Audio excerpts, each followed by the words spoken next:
akan melakukan untuk praktikum pemeriksaan fisik pada ibu postpartum ya, atau ibu nifas. Nah, ibu nifas itu kapan dimulainya ibu nifas? Ibu nifas itu dimulai ketika plasenta sudah lahir. Kemarin kan sudah praktikum dengan Bu Alfi ya, terkait dengan persalinan. Nah, ada kala 1, kala 2, kemudian kala 3 dan kala 4. Nah, setelah kala 4, setelah plasenta itu lahir ya, nah itu adalah masa nifas atau postpartum, sehingga pengkajian postpartum ini dilakukan pada ibu hamil setelah melahirkan atau pada saat plasenta itu sudah lahir sampai bisa sampai 12 hari. Jadi biasanya kan habis melahirkan pulang terus disuruh kontrol. Nah, itu juga bisa dilakukan untuk pemeriksaan postpartum ya. Nah, apa saja untuk pemeriksaan fisik itu? Yang pertama adalah terkait dengan anamnesa, kemudian pemeriksaan fisik, dan nanti ada evaluasi dan dokumentasi. Nah, untuk anamnesa yang pertama adalah tapi sebelum ini ya, dibaca dulu apa aja prosedurnya. Yang pertama jadi sebelum itu ya kita sama menjaga privasi ya, atau kita perkenalan dulu ya. Jadi selamat pagi Bu, ini dengan saya perawat Isti, hari ini akan melakukan pemeriksaan pada ibu. Tujuan dari pemeriksaan ini adalah untuk melihat apakah kondisi ibu sehat dan untuk melihat perdarahannya seberapa nanti Bu, apakah ibu bersedia? Bersedia. Nah, seperti itu kita privasi, tetap menjaga privasi ibu ya. Kemudian setelah itu apa? Kita tanya keluhan utamanya ibu. Bu, keluhannya apa, atau yang dirasakan apa? Misalnya pusing, nah, atau mungkin ini nyeri perutnya misalnya, atau habis SC kan biasanya ada yang habis SC, ini luka operasinya masih nyeri, atau mungkin habis dia itu persalinan normal atau spontan itu kan ada episiotomi. Nah, mungkin pada luka episiotominya yang nyeri seperti itu ya. Kemudian apa lagi? Riwayat kehamilan, persalinan. Riwayat kehamilan.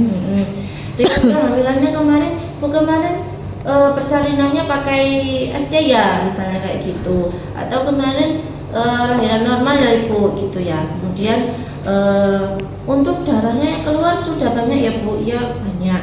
Berapa kali ganti misalnya ya? Pembalutnya berapa kali ganti sehari? Biasanya 4 kali, 5 kali normal. Tapi kemudian misalnya kok banyak sampai saya itu pusing, terus ibunya terlihat pucat, harus waspada ya. Waspada apa?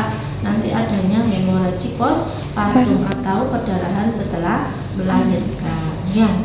Kemudian juga KB ya. Jadi misalnya riwayat KB Bu kemarin di kehamilan sebelumnya itu ibu KB apa? Misalnya ini G2 ya, atau grafit yang kedua, ini anak yang kedua. Anak yang pertama kemarin KB apa Bu? Misalnya KB suntik. Nah, sekarang rencana mau KB apa Bu? Biasanya itu juga nanti akan direncanakan untuk KB ya. Misalnya terus kalau misalnya ternyata dia lahirannya itu SC, biasanya SC itu juga bisa nanti langsung dipasang KB IUD ya. Jadi setelah di insisi dibuka itu rahimnya itu juga langsung bisa dipasang KB IUD khusus yang IUD ya. Atau mungkin pada saat dia itu ternyata anaknya sudah 5, kemudian umurnya sudah 40 tahun. Nah, biasanya ada ini KB metode wanita atau MOW, metode operasi wanita MOW, atau dilakukan pemotongan pada saluran tuba fallopinya ya. Jadi itu dipotong atau bisa diikat. Nah, itu sudah yang biasanya dinamakan sebagai steril ya, sudah nggak bisa hamil lagi ya gitu. Jadi harus ditanyakan apakah kemarin pada saat dia itu operasi sesar itu sudah dipasang KB atau belum, kemudian ataukah sudah dilakukan KB apa. Kemudian apa lagi? Riwayat kesehatan sekarang berarti dia itu sudah pasca melahirkan hari keberapa, misalnya sekarang hari ke-3 misalnya, atau hari ke-5 seperti itu gitu ya. Kemudian tadi keluhan-keluhannya apa gitu ya. Terus juga harus waspada, apakah dia ada tanda gejala misalnya kayak depresi postpartum ya. Jadi bukan hanya keluhan apakah ada gangguan pada mental health-nya ya. Jadi kalau misalnya orang ibu atau ibu melahirkan itu gangguannya bukan hanya pada fisiknya saja, tapi juga karena dia itu, terutama ini bagi ibu yang baru pertama melahirkan atau G1 ya, itu biasanya dia masih adaptasi dengan kondisinya, sehingga mungkin yang awalnya itu masih lajang kan, bisa ke mall, bisa kemana-mana gitu ya, tapi sekarang sudah ada anaknya. Apalagi yang mungkin yang sudah tidak punya orang tua perempuan ya, misalnya tidak dibantu untuk ngomong anaknya itu, dia itu bakalan masa adaptasinya ada yang copingnya itu positif, ada yang copingnya itu inefektif, artinya tidak dia butuh adaptasi yang lama, sehingga dengan kondisi yang lelah misalnya, terus kemudian dia itu sakit luka operasinya atau luka episiotominya, kemudian anaknya kalau malam kan nangis tuh, nggak bisa tidur kan ibunya. Nah itu juga bisa menjadi pencetus terjadinya gangguan pada mentalnya atau distress ya, sehingga ada tanda gejala seperti postpartum blues ya. Jadi itu harus dikaji pada saat kita melakukan anamnesa ya. Misalnya saya capek itu, pengen tak banting aja anak saya, kayak gitu ada. Jadi pengen kadang minta keruas gitu loh, nggak tidur saya pengen tidur kayak gitu ya. Kemudian saya itu nggak ada yang bantu di rumah, jadi sudah kayak kelelahan gitu. Nah itu harus waspada ya. Terus apa lagi? Penyakit dahulu. Penyakit dahulu. Nah ini terutama pada kondisi seperti riwayat penyakit kronis ya, contohnya hipertensi. Kadang-kadang itu kalau hipertensi atau diabetes ya, itu dia mungkin pada saat dia itu hamil itu juga ada diabetesnya, ada juga hipertensinya, atau hipertensinya itu dia malah timbul setelah melahirkan, itu ada. Jadi ada preeklamsi postpartum, yaitu adik ipar saya itu pernah seperti itu. Jadi pada saat dia itu hamil itu normal tensinya, pada saat dia postpartum atau setelah melahirkan itu dia tinggi tensinya sampai 200. Nah itu harus dirawat inap karena untuk menurunkan tensinya itu ya. Apalagi Riwayat kesehatan keluarga. Riwayat kesehatan keluarga, nah harus ditanyakan seperti tadi riwayat penyakitnya sekarang ya, atau riwayat penyakit dahulunya ya, apakah keluarganya punya riwayat HT atau DM seperti itu ya. Riwayat psikologis. Nah tadi ya, jadi riwayat penyakit keluarga ada tambahan, mungkin ada keluarganya yang sedang flu atau sedang TB. Nah itu harus diwanti-wanti supaya tidak menularkan ke anaknya, karena anak dan ibunya sebenarnya, karena kondisi yang postpartum ini juga risiko infeksinya tinggi karena dia ada pode entry kuman ya, ada luka yang terbuka, ada perdarahan postpartum tadi masa nifas, kemudian juga risiko tinggi pada anaknya, bayinya itu juga risiko terjadi penularan. Sehingga kalau yang misalnya di keluarga ada flu atau lagi batuk atau TBC, harus diedukasi ya. Misalnya Bu kalau pilek nanti nggak boleh cium-cium bayinya, harus pakai masker misalnya kayak gitu. Jadi itu untuk mencegah terjadinya infeksi pada bayi dan ibunya ya. Terus Riwayat sosial budaya. nah ini juga terkait dengan pergaulannya ya, seperti itu. Apalagi Pola kebiasaan sehari-hari. pola, terutama ada pola nutrisinya. Pola nutrisinya apakah terpenuhi atau tidak ya. Misalnya ada misalnya kebiasaan di rumahnya atau budayanya itu, misalnya tidak boleh makan telur, jadi dia hanya boleh makan nasi sama kerupuk. Nah karena dianggap telur atau ayam atau ikan itu nanti lukanya malah tambah lama sembuhnya, ada seperti itu ya. Sehingga harus diedukasi ke keluarganya juga bahwa ibu ini masa pemulihan, masa penyembuhan. Pemulihan dari apa? Pemulihan dari kembalinya uterus yang awalnya itu melebar, meregang, sekarang kembali ke normal, involusi ya, atau involusi nyebutnya. Atau misalnya dia pemulihan dari post SC, habis dioperasi itu harus ada nutrisi yang membantu untuk penyembuhan luka supaya cepat sembuhnya atau menutupnya dengan apa? Dengan makanan tinggi protein. Selain itu juga diedukasikan untuk kebutuhan ASI-nya, maka ibunya ini harus konsumsi misalnya air yang banyak, minimal 2 liter, atau boleh konsumsi misalnya sayur daun katuk misalnya yang bisa menjadi ASI booster atau perangsang ASI. Nah seperti itu harus diedukasi supaya ibu ini mengerti, keluarga juga bisa mensupport ya. Kemudian riwayat apa lagi? Riwayat misalnya aktivitas dan istirahat ya. Jadi ibu ini itu butuh istirahat ya. Jadi kalau malam itu kalau bisa ya itu dibantu untuk terutama suami ya. Jadi kalau ibunya bangun suaminya enak-enak tidur gitu kan, itu kan enggak supportnya kurang pada ibu, sehingga ibu ini sebenarnya pada masa pemulihan dia itu pengen tidur enak, semua terpenuhi, artinya kebutuhan dasar manusianya itu harus terpenuhi. Nah sedangkan dia ini sekarang ada anak ya, sehingga anaknya itu kan dia satu paket sama ibunya, sehingga kalau malam mungkin ya kalau anaknya tidur ya ibunya tidur gitu ya. Kan ada beberapa budaya yang nggak boleh tidur siang kalau ibu melahirkan itu, nah itu salah ya. Jadi kalau anaknya tidur, ibunya yang boleh tidur kapanpun itu waktunya, entah itu pagi, siang, malam ya, supaya apa? Supaya ketika anaknya itu bangun itu ibunya bisa menyusui dengan enak atau dengan dengan bahagia istilahnya ya, supaya juga ASINya juga tidak tersendat, karena kalau ibu stres itu bisa mempengaruhi ASINya juga, pengeluaran ASI ya. Kemudian itu harus diedukasikan ke keluarganya ya. Apalagi Mbak? Sudah peralatan cuci tangan. Nah, setelah itu kita kan sudah anamnesa ya. Setelah itu kita lakukan untuk pemeriksaan fisiknya. Yang pertama kita bisa melakukan dengan metode head to toe, jadi mulai dari kepala sampai ke kaki ya. Kepala nggak ada kepalanya ini. Kepala siapa? Kepala Esther Bu. Kepala ulan. Epo aja Bu. Kepala bayi aja pinjem Mbak, yang besar itu loh. Ya ini aja dulu kepala bayi ya. Kita lakukan Pak, ini nanti boleh di copy karena di situ materinya kurang ya. Ini saya ambil dari rumah sakit Sultan Agung, bisa dibuat referensi lainnya ya. Jadi yang pertama kita lakukan cuci tangan dulu 6 langkah.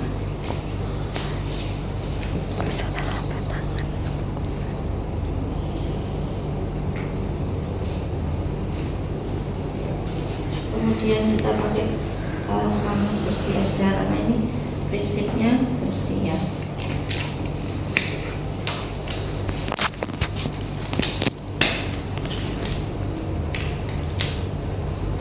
Ini enggak ada namanya ya, nanti ada pemeriksaan hamil. Itu. Ya Allah. Enggak ada yang utuh gini ya. Itu Bu. Itu banyak. Ini ada satu. Enggak, maksudnya yang rezekinya utuh sama kayak gini. Di bawah ya.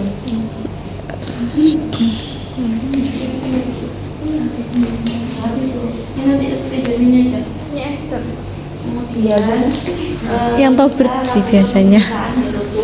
Mulai dari rambutnya ya, biasanya kalau ibu hamil karena ini ada pengaruh hormonal, ibu melahirkan, ibu nifas bukan ibu hamil lagi. Ibu nifas itu ada pengaruh hormonal, itu biasanya rambutnya cenderung rontok ya.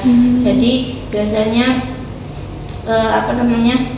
ini diperiksa kepalanya, rambutnya ya, biasanya cenderung rontok. Kemudian kita masuk ke wajahnya, kita pindah ke wajahnya, apakah ada yang nyeri, kita palpasi ya. Jadi inspeksi sama dia dilakukan dengan inspeksi, palpasi, perkusi, auskultasi yang bisa dilakukan. Tapi yang wajib ya berarti inspeksi sama palpasi, karena nggak semuanya bisa perkusi dan auskultasi ya.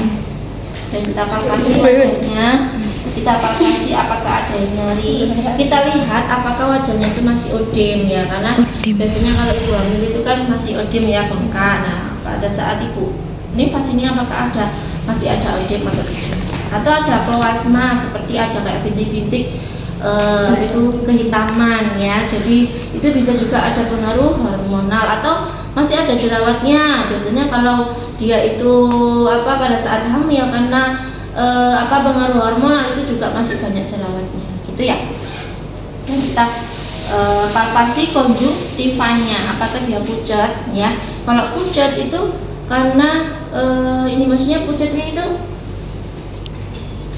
bukan hanya konjungtivanya tapi juga bibirnya ya. Kalau misalnya dia terlalu pucat misalnya sampai ke pink, bukan pink ya, warna konjungtiva normal itu pink. Kalau yang merah itu berarti ada infeksi. Kalau yang seperti kayak pucat, kamu tahu ya pucat ya, bedanya pink sama pucat. Nah itu berarti kalau pucat dia ada anemia ya, jadi indikasi atau tanda gejala dari anemia. Kemudian setelah dilihat konjungtivanya, dilihat bibirnya ya, kemudian rongga mulutnya apakah ada seperti kayak karies atau misalnya ada sariawan dan sebagainya, bisa menggunakan senter ya. Permisi bu ya, saya lihat mulutnya dulu ya, oke bersih.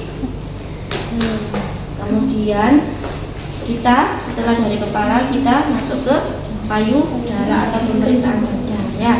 Pemeriksaan dada kita juga harus pemeriksaan tensi dulu ya tadi ya. Jadi pemeriksaan tensi dulu ke bukunya ya.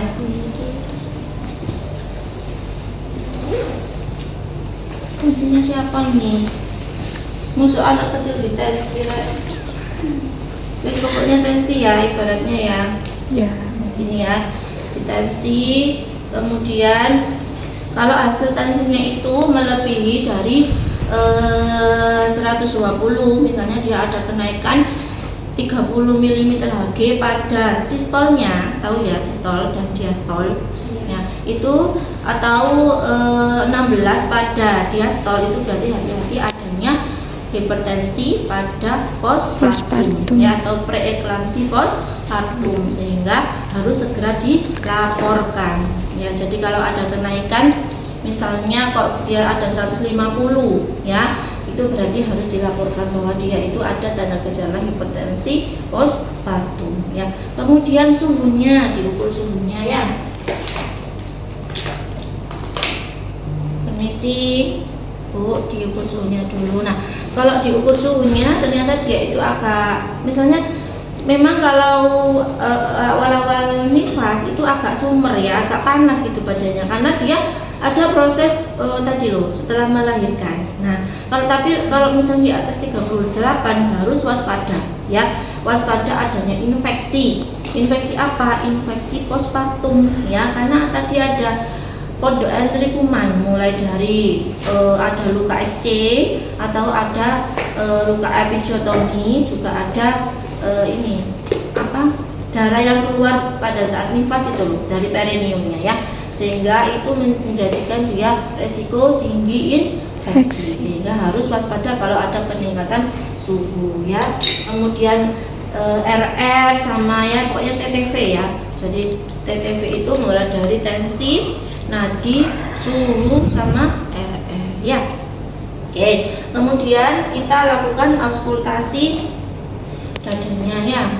Kita masuk ke pemeriksaan dadanya, kita auskultasi apakah suara nafasnya normal, kemudian apakah denyut jantungnya normal ya. Setelah itu kita lakukan pemeriksaan payudara.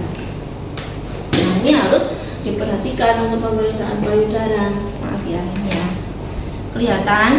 Kalau tidak kelihatan agak ke sini atau pinjam. Ini sudah nanti lagi kerjanya sudah bagus jadi. Nah, kemudian kita dadanya, kita lihat payudaranya, kita inspeksi dulu ya. Jadi inspeksi dulu apakah payudaranya itu menegang atau keras ya. Kan terlihat kan kalau payudara yang lembek sama yang mengeras atau yang menegang itu ya. Karena menegang kenapa? Karena dia ada ASINya ya. Kita juga bisa sama tanya-tanya ya. Jadi Bu, apakah ASINya sudah keluar atau belum?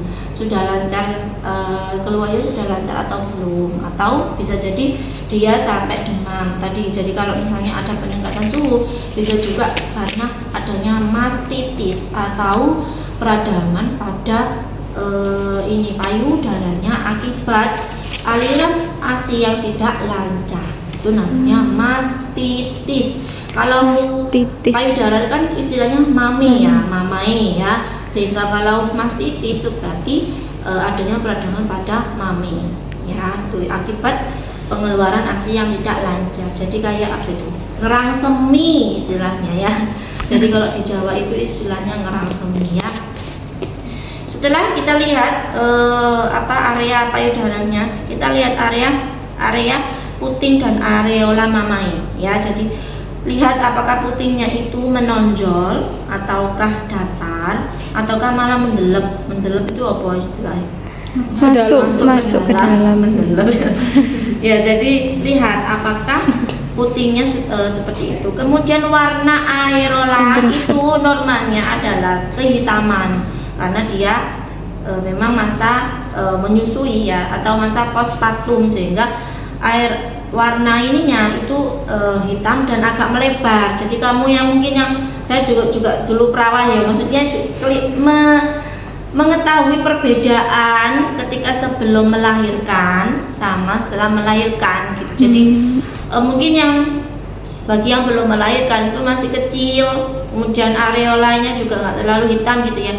Tapi ketika nanti setelah melahirkan itu jangan shock ya, pasti putingnya agak besar, kemudian areolanya juga agak melebar dan warnanya itu hitam ya. Kemudian lihat juga kebersihan dari putingnya ya, karena ada yang dia itu kan kalau kalau postpartum itu kan kolostrumnya keluar, jadi kayak kuning-kuning itu ya. Jadi itu kalau misalnya dia itu kok kotor ya harus diedukasi untuk membersihkan atau merawat payudara. Sudah kan praktikumnya? Belum perawatan payudara? Belum. Mungkin di semester depan ya, di maternitas 2 itu ya. Jadi nanti harus diedukasi untuk membersihkan atau merawat payudaranya. Kemudian kita palpasi ya. Setelah inspeksi kita palpasi apakah nyeri atau tidak. Nah, kita lihat apakah dia itu tegang ya, apakah terlalu kencang kayak gitu. Kemudian kita lihat kolostrumnya, kita tes ya, dia apakah keluar atau tidak seperti ini dengan menekan seperti ini ya.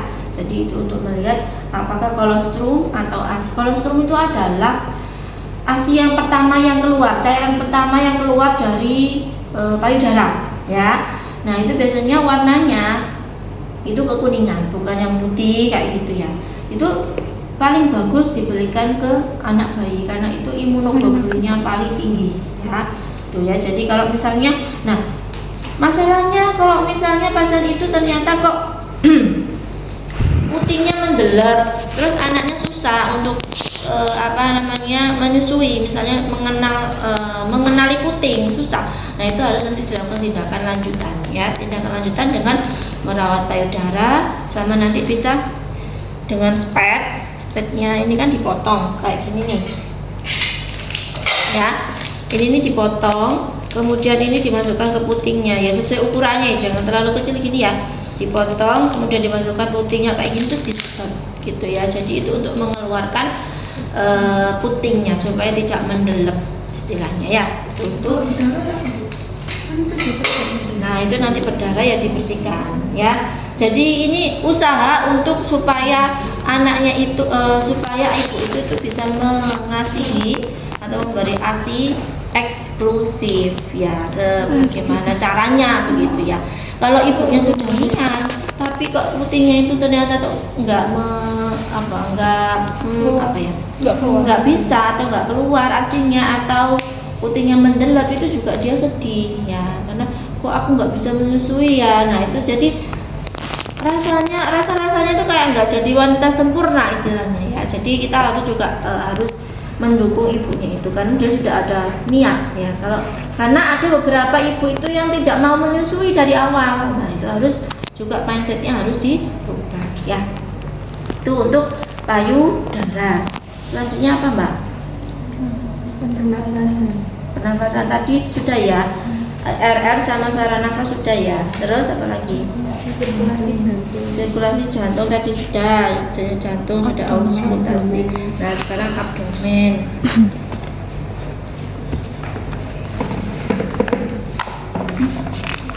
Nah untuk abdomen ini sebenarnya ibu hamil ya. Tapi kalau ibu yang sudah melahirkan atau sudah postpartum itu nggak sebesar ini. Ini nggak dikunci ta? Jalan-jalan terus. Kok ada Bu? Iya kan nggak ada. Nah, untuk abdomen itu kita harus melihat nanti yang pertama adalah TFU ya, jadi tinggi fundus uteri. Kemudian juga lihat striae, apakah ada striae ya, lineae ya. Linea itu garis dari atas ke bawah itu linea. Striae itu kayak jaring laba-laba atau stretch mark ya. Jadi kalau ibu hamil itu kan karena dia adanya pelebaran otot pada otot ini ya, perut ya, abdomen, sehingga itu kelihatan itu stretch marknya ya, sehingga itu masih membekas pada ibu postpartum. Kemudian masih adakah lineanya ya, apakah masih ada garis tengahnya itu. Kemudian setelah inspeksi ya, kita melihat fundus uteri dengan apa? Dengan cara palpasi. Kita melihat tinggi fundus. TFU itu tinggi fundus uteri. Nah, tinggi fundus uteri itu kita lihat kalau dia habis plasenta lahir sampai 12 jam, itu posisinya ini misalnya perutnya sudah enggak sebesar ini ya. Jadi kalau fundus uteri itu sudah kalau orang hamil itu kan masih besar kayak gini, fundus uterinya masih tinggi, di atasnya di atasnya umbilikus atau di bawahnya PX ya. Tapi kalau ibu yang sudah melahirkan atau postpartum itu tinggi fundus uterinya sudah turun karena dia sudah masa involusi ya, sudah lahir anaknya, plasentanya juga sudah lahir, sehingga tinggi fundus uteri itu habis melahirkan pas sampai 12 jam kemudian itu masih ada 1-2 cm di atas umbilikus atau 1-2 jari di atas umbilikus. Jadi kamu mengukurnya bisa 1-2 jari ya. Kemudian setelah 12 jam sampai ke 24 jam dia sudah turun sampai ke umbilikus pas ya, setinggi umbilikus ya.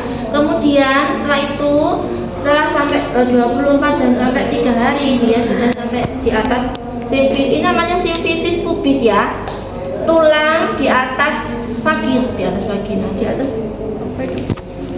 labia mayora, labia ini ya, ini kan labia ya, itu namanya simfisis pubis. Nah kalau TFU setelah 24 jam itu di atas simfisis pubis, di tengah di sini ya, seperti itu, jadi sudah turun. Kemudian kita juga harus mempalpasi kontraksi ototnya, atau kontraksi bukan otot perut tapi otot uterus, karena untuk mengeluarkan sisa darah ya, atau mengeluarkan darah nifas itu harus ada kontraksi dari uterus. Jadi kita palpasi apakah dia itu mengeras atau tidak. Kalau dia tidak mengeras itu artinya nggak ada kontraksi dari uterusnya ya, sehingga harus segera dilaporkan ke Pak Dokter karena sisa darah ini harus dikeluarkan ya. Itu. Kemudian juga kita lihat apa lagi? Kita bisa mengukur saya lupa.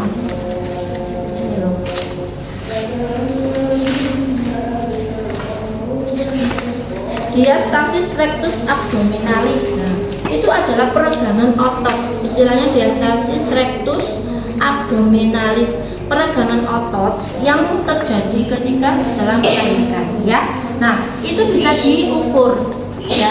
Jadi itu tandanya adalah kalau kalian itu kan perutnya masih keras ya. Nah, kalau setelah melahirkan seperti saya ini masih ada diastasis rectus abdominalis, itu di tengah ini kayak kosong gitu ya. Jadi nggak kayak otot yang menyatu. Jadi dia itu kayak otot yang berpisah ya. Nah, itu bisa diukur dari mana? Lihatlah di sini ada otot-otot abdominalis, di sini tengahnya itu kayak dia itu kosong ya. Nah, nanti bisa dilihat dengan diukur ya. Diukur boleh dengan berapa senti atau mungkin dia sampai mana ya, gitu ya. Jadi sampai mana dia diastasis rectus abdominalisnya gitu ya. Kemudian apa lagi?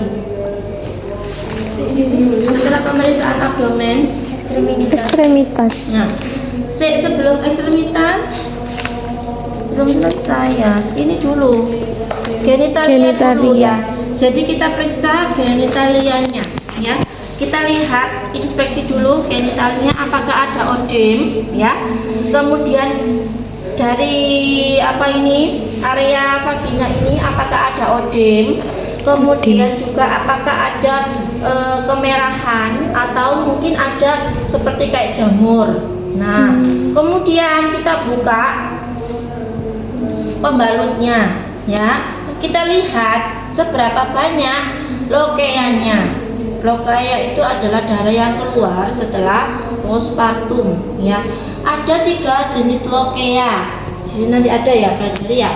Ada lokea rubra, ada lokea serosa, ada lokea alba. Nah, lokea rubra itu adalah darah yang keluar 1 sampai kurang lebih 3 hari setelah dia itu postpartum. Baunya itu seperti kayak darah segar. Kamu tahu kan darah? Kamu kan misalnya habis keiris tanganmu kan darah keluar, nah seperti itu baunya. Atau mungkin seperti kayak kamu menstruasi, nah itu kan agak anyir ya, amis ya. Nah seperti itu adalah darah lokea rubra ya. Nah normalnya itu menetes ya, tidak seperti kayak memancar gitu. Nah kalau memancar itu harus lapor ke dokter ya. Dan normalnya itu adalah kurang lebih sehari semalam itu 400 sampai 500 cc. Jadi kalau lebih dari 500 cc itu harus lapor ke dokter, karena itu nanti ada bisa jadi dia mengalami hemoragik postpartum atau perdarahan setelah melahirkan. Itu berbahaya karena kalau hemoragik postpartum itu kayak orang yang habis perdarahan kecelakaan itu loh ya, sama itu bisa menyebabkan ibu hamilnya, ibu postpartumnya atau ibu nifasnya itu bisa dehidrasi. Jadi dia harus dirawat inap ya, harus diganti dengan cairan gitu ya. Jadi ingat-ingat bahwa darah lokea rubra itu 400 sampai 500 cc ya. Dan itu darahnya cirinya adalah darah warna merah segar, baunya masih anyir atau amis. Sedangkan lokea serosa itu setelah 3 hari itu, dan dia lebih ke warna kayak pink gitu loh, agak kecoklatan gitu ya. Kemudian lokea alba itu dia lebih dari 1 minggu. Nah itu lebih ke mungkin yang kayak spotting kayak sisa-sisa kayak gitu loh. Yang kamu misalnya habis menstruasi kan hari-hari terakhir, nah itu kayak kecoklatan. Nah itu adalah lokea alba ya. Itu untuk lokea. Kemudian kita harus koreksi apakah dia keluarnya darah ini dengan menekan abdomennya ya, dengan menekan tadi uterusnya ya. Apakah dia keluarnya menetes atau memancar gini ya. Kalau dia keluarnya menetes itu berarti normal. Kalau memancar keluar itu berarti tidak normal, harus dilaporkan ke obgynnya atau dokter obgynnya ya. Itu untuk lokea. Kemudian kita bisa bukan inspeksi, palpasi ya. Palpasi area labia minora sama labia mayoranya. Labia mayora itu di mana? Di dalam luar. Mayora itu yang besar, yang di luar ya. Yang dalam ini adalah labia minor ya. Nah, di sini ada kelenjar Bartholin di situ. Nah, kita lihat apakah ada pembengkakan pada kelenjar Bartholin atau odem, pembesaran. Ya, jadi kayak pembesaran kelenjar Bartholin di sini ya. Jadi dia itu agak bengkak. Ya, itu ya. Kemudian kita juga bisa melakukan pembersihan pada vulva hygiene ya. Jadi kita bersihkan dulu ini pembalutnya kita ganti, kemudian kita bersihkan ya dengan melakukan vulva hygiene. Fungal hygiene bisa dilakukan dengan 5 kapas ya. 1 2 3 4 ya. Jadi 1 kali usap. ya, kemarin sudah ya diajarkan? Sudah ya? Sudah. Nah, boleh nanti dipraktekkan ya. Jadi misalnya ini, karena kemarin itu kan yang steril ya, yang ini kan bersih aja ya, karena kan masih nifas ya, jadi bisa di luar. Kemudian sampingnya ini 1 kali boleh, atau satu-satu boleh. Kemudian ini yang dalam, satunya baliknya ini boleh. Kemudian satunya pada klitorisnya gini ya, boleh, jadi dibersihkan ya, tuh ya. Boleh dengan satu-satu atau 3 boleh ya. Jadi boleh, pokoknya nggak pada sisi yang sama ya. Itu ya, jadi itu untuk membersihkan perineum. Setelah itu kita lihat juga, tadi lupa ya, di abdomen ya. Di abdomen kalau misalnya ada luka SC, nah itu harus diinspeksi sama palpasi luka SC-nya ya, atau bisa dirawat luka dulu ya. Jadi di mana ini, di abdomen. Kalau misalnya dia sekarang itu sudah nggak pakai yang kayak rawat luka biasa itu, jadi ada yang dressing luka yang langsung ditempelkan gini ya. Jadi kamu cuma buka terus dibersihkan pakai apa itu, PZ yang kayak saya tadi, kemudian diganti yang baru itu untuk membersihkan rawat luka SC ya. Kemudian pada saat dirawat dikaji dulu lukanya ya, apakah lukanya itu kemerahan atau ada pus, atau ada area di area lukanya itu, di sekitar area lukanya itu adakah kemerahan atau bengkak. Itu karena kalau ada kemerahan kemudian ada pus, itu berarti lukanya mengalami infeksi. Jadi harus laporkan ke dokternya ya. Oke, itu tadi abdomen, saya lupa. Kemudian selanjutnya untuk yang luka episiotomi. Nah, luka episiotomi itu biasanya ini gambarnya. Nah, ini ya. Ini jadi kemarin kan ada episiotomi itu ditujukan supaya melebarkan jalan lahir. Nah, setelah dia itu selesai, dia akan dijahit seperti ini ya, seperti luka biasanya. Nah, ini harus dinilai dengan metode RIDA, apakah ada redness, kemerahan, atau ada edema, itu pembengkakan, apakah ada ekimosis, itu ada perdarahan, discharge itu adakah cairan yang keluar dari ini lukanya ini ya, dan ada approximation atau bagaimana penyatuan lukanya. Kalian bisa menggunakan ini nanti ya, jadi ada skornya ya, nanti ini boleh di copy nanti kembali ke saya ya. Jadi misalnya RIDA itu adalah kemerahan atau redness, skor 0 itu bila tidak ada kemerahan ya. Tapi kalau skor 1 misalnya ada kemerahan kurang dari 0 sampai 25 cm pada kedua sisi laserasi. Jadi laserasi kan ini kan ada dua sisi, 1, 2 ya. Jadi kalau ada kemerahan di sini ya, kemerahan di sini berarti dia ada kemerahan, diukur dengan skornya ini, nanti dihafal ya. Kemudian odem atau edema, pembengkakan, kalau tidak ada skornya 0. Kalau ada pembengkakan di area perineum kurang dari 1 cm dari laserasi, itu berarti nilainya 1. Jadi areanya yang ini tadi, di area sini itu bengkak, kurang dari 1 cm dari area ini tuh bengkak, itu berarti nilainya 1, dan seterusnya ya. Kemudian untuk ekimosis atau bercak perdarahan, kalau nggak ada perdarahan berarti nilainya 0. Kalau ada perdarahan kurang dari 0, cm pada kedua sisi lukanya ini ya, ini berarti dia skornya 1, dan seterusnya bisa dibaca. Kemudian misalnya ada pengeluaran, jika nggak ada apapun yang keluar berarti 0. Misalnya ada serum seperti kayak bekas luka itu loh, misalnya kamu habis jatuh kan biasanya pada penyembuhan luka itu ada kayak merah-merah sama ada yang kayak kuning-kuning gitu loh yang mau sembuh itu, nah itu serum namanya ya. Itu berarti skornya 1. Ada misalnya kayak perdarahan ya, atau perdarahan banyak, nah serosanguinus itu berarti dia agak ada perdarahannya sedikit ya, atau sisa darah. Atau kalau biasanya ada perdarahan purulen maka harus dilaporkan ini.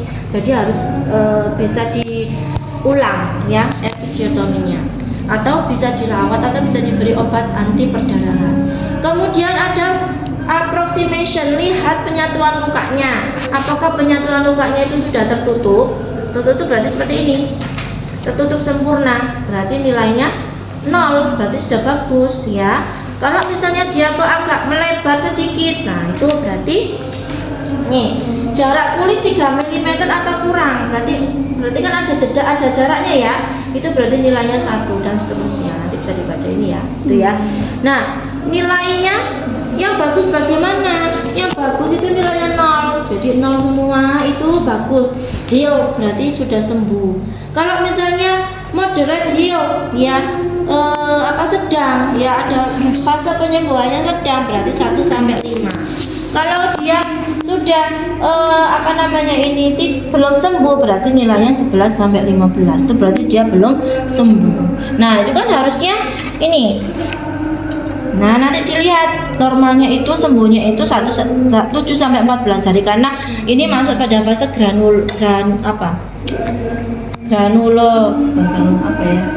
profilaksis pada profilaksis sih masa penyembuhan luka ya, itu terjadi pada 1 sampai 2 minggu ya. Pokoknya penyembuhan luka 1 sampai 2 minggu ya. Tuh. Jadi harus diingat ada redness, apalagi discharge, terus ekimosis sama discharge sama S-nya A-nya approximation, rida ya, REEDA, redness kemerahan, edema bengkak, kemudian ekimosis itu ada perdarahan, discharge itu ada pengeluaran apa, cairan apa yang keluar, approximation itu adalah penyatuan luka ya, itu untuk rida. Oke, kemudian setelah itu masuk ke ekstremitas. Nah, ekstremitas pinjam itunya Mbak. Nah, untuk melihat ekstremitas ya pada ibu hamil itu kita lihat ekstremitas atas dan ekstremitas bawah ya.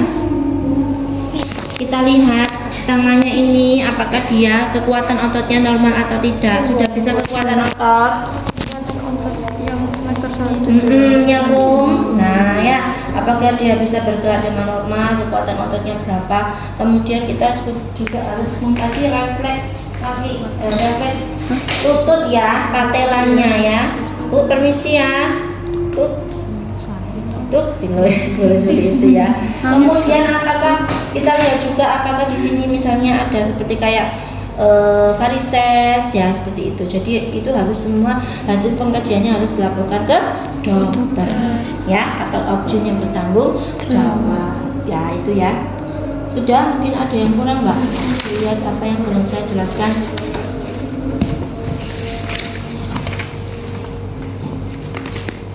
Kamu kok duduk? Sini teman-temannya pada berdiri kok.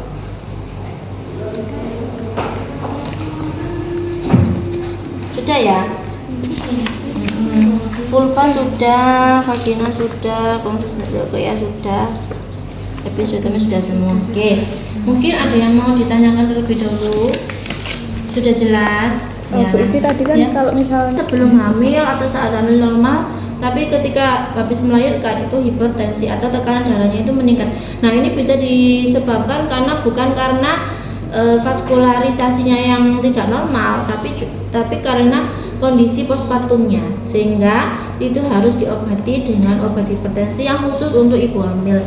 Ini harus dikonsulkan ke dokter objin gitu. Jadi bisa diobati Mbak. Jadi seperti adik ipar saya sekarang sembuh, tidak ada hipertensinya gitu. Jadi memang hipertensinya pada saat dia setelah melahirkan saja. DM juga gitu Bu? Kalau DM itu biasanya tidak. Kalau temuan DM setelah postpartum ya itu nggak ada, tapi biasanya ada yang DM itu gestasional atau DM pada saat hamil. Nah, pada saat dia itu melahirkan itu bisa lanjut, bisa jadi lanjut dia jadi DM atau bisa hilang DM-nya gitu. Jadi glukosa darahnya bisa normal atau juga bisa yang lanjut ya gitu. Karena memang pada saat dia itu hamil itu konsumsi gulanya terlalu tinggi ya.